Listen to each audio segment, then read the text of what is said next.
তৃপ্তি রান্নাঘরে আপনাদের সকলকে স্বাগত জানাই। আশা করি সকলে ভালো আছেন, আমিও ভালো আছি। চলুন আজকে আবার একটা রেসিপি নিয়ে চলে এসেছি।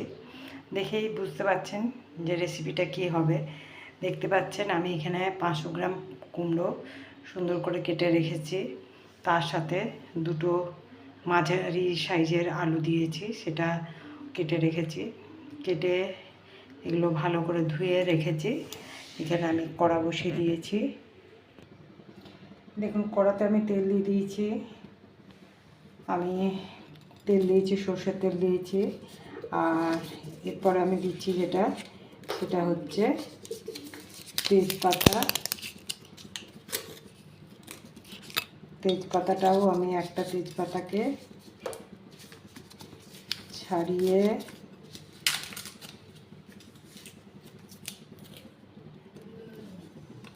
এই আর একটা শুকনো লঙ্কা।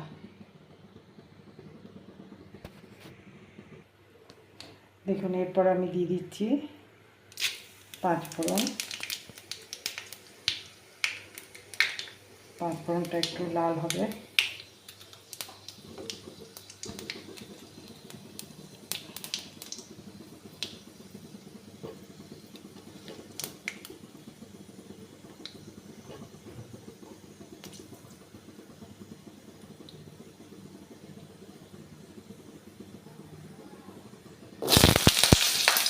ফার্স্টে আলুটা দিয়ে দিলাম।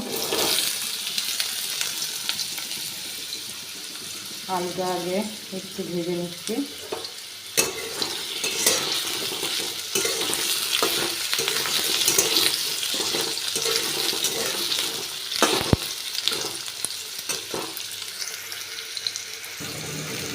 দেখুন আলুটা একটু ভাজা ভাজা হয়েছে। এরপর কুমড়োটা দিয়ে দিচ্ছি।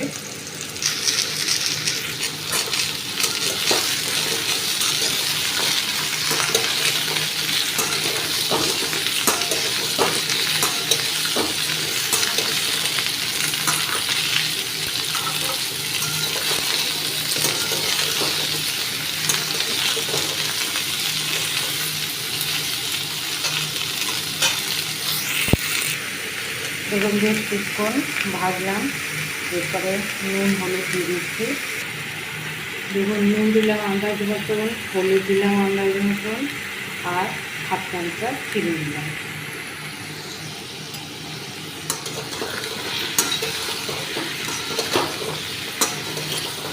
এবারে বেশ কিছুক্ষণ একটু নাড়িয়ে নিচ্ছি।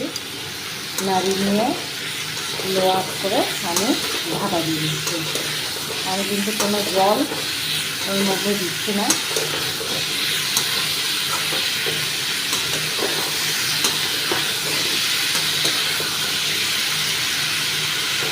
এরপরে গ্যাসটা লো করে আমি ঢাকা দিয়ে দিচ্ছি। দেখুন আমি এবারে ঢাকাটা খুলে দিচ্ছি।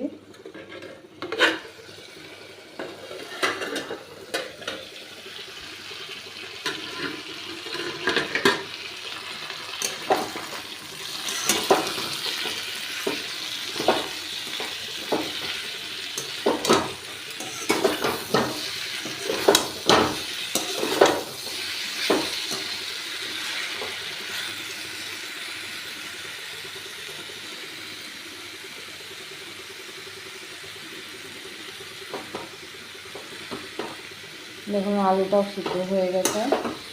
আর দেখে বুঝতে পারছেন কুমড়োটাও একদম রেডি হয়ে গেছে। আমি কিন্তু কোনো জল দিইনি। এরপরে যেটা দিচ্ছি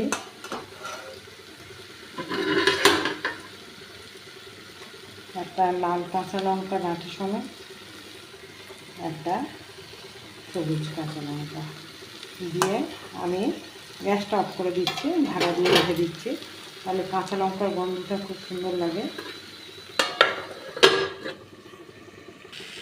দেখুন আমি আবার ঢাকাটা খুলে দিলাম, গ্যাস অফ করে দিয়েছি। আর রান্নাটা পুরোপুরি কমপ্লিট। আশা করি আপনাদের ভালো লাগলো। যদি ভালো লাগে তাহলে অবশ্যই একটা লাইক করবেন, শেয়ার করবেন, সাবস্ক্রাইব করতে অবশ্যই ভুলবেন না।